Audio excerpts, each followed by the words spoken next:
ആവശ്യമില്ല. ഉപ്പ്, മഞ്ഞൾപ്പൊടി, കുരുമുളക് പൊടി, ഇഞ്ചി, മുളക് പൊടി ഇതെല്ലാം നമ്മൾ ഇട്ട് വെക്കണം. അതിലേക്ക് നമ്മുടെ എന്താണ് ഒരു സ്റ്റൗവിൽ വെച്ചിട്ടുണ്ട്. ഒരു തിളച്ചിട്ടുണ്ട്. നമ്മൾ അതിലേക്ക് അപ്പോൾ ഇത് കുറച്ച് കഴിയുമ്പോഴത്തേക്കും അത് വേവണം. എന്നിട്ട് കുറച്ച് കഴിയുമ്പോഴത്തേക്കും അതിൻ്റെ വെള്ളം പതിയെ പതിയെ വറ്റി തുടങ്ങും. അപ്പോഴത്തേക്കും നമ്മുടെ കറി റെഡിയായി ഗൈസ്.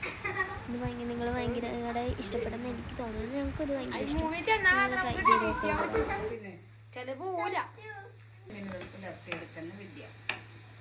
ആദ്യം ചെമ്മീൻ കഴുകി അടുപ്പത്ത് വെക്കുക. എന്നിട്ട് ഒരു കഷ്ണം കുടമ്പ് ഇടുക, ഉപ്പിടുക. ചെമ്മീൻ തിളച്ച്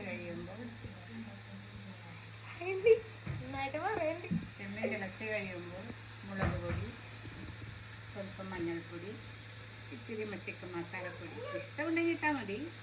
ചിക്കൻ മസാല, പിന്നെ ഇത്തിരി കുരുമുളക് പൊടി, മുളക് പൊടി എല്ലാം ഇട്ട് കഴിഞ്ഞ് കുറച്ച് ഒന്ന് തിളച്ച് കഴിയുമ്പോൾ കുറച്ച് വെളിച്ചെണ്ണയും കൂടി ഒഴിച്ച് ഉപ്പിടാൻ മറക്കരുത്. ഉപ്പില്ലെങ്കിൽ ഇത് ഇപ്പം ഞാൻ ഉണ്ടാക്കുന്നത് എൻ്റെ മക്കൾക്ക് വേണ്ടിയാണ്. എരിവ് കുറച്ച് അവർക്ക് എരിവ് ഇഷ്ടമല്ല.